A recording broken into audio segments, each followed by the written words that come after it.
A first alert from the governor's office. Governor Tony Evers says the Department of Workforce Development uncovered the largest violation of child labor laws in state history. More than 1,600 violations reported during a 2-year period that ended in January of last year.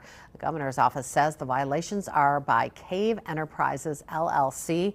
They operate 105, that is, Burger Kings in the state, including more than a dozen in our area.